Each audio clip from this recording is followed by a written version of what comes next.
The next class we got into was discarding to your own crib. Discarding to your own crib. Does anybody remember what the top 5 discards might be to your own crib in terms of their value?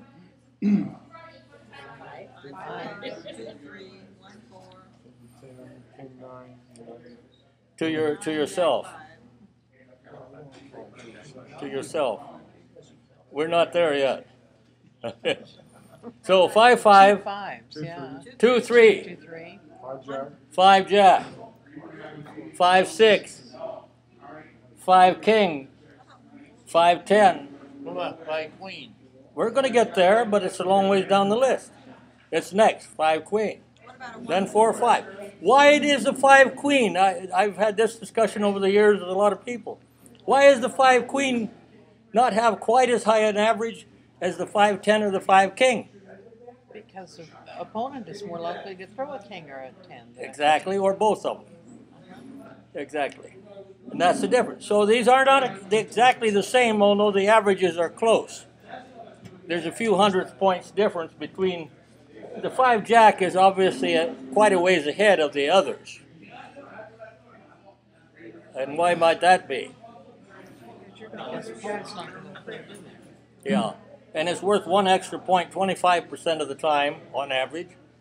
And it's also, the jack is a key connector. So quite often it may make a run in the crib. Even with a 10 king discard with a queen on the deck, the 5 jack makes a pretty decent crib. Okay. So then we had a couple rules to discard by that apply to most hands. And what were they called? Big hand and small hand. A small hand rule and a big hand rule. And there are a few exceptions to them, but they're very few. Your game of cribbage would improve immensely if you never even bothered to learn the exceptions. Because out of the 13,000 some combinations you could hold, there are about 10 exceptions. It took me years to find the first 5. In the recent years, I've added a few more.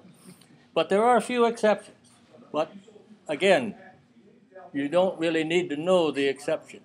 If you get to the point where you want to know them, drop me an email or something, and I'll give you some little idea of what they might be. Some of you already know, because you've run into them in your games and you deviate when you do.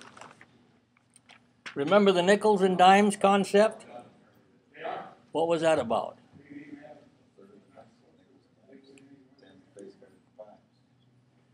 The deck is comprised primarily of combinations of 5 or cards with a value of 10.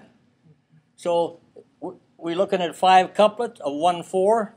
That's 8 cards. We're looking at a 5 couplet of 2, 3. That's 16 cards. We're looking at 4 5s. We're up to 20.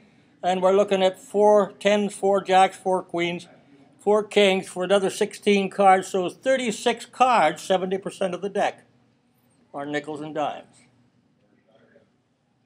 If you put that to work, I think you can understand why most of the high average discards include a 5 or the deuce stray, because they work with more cards. Okay.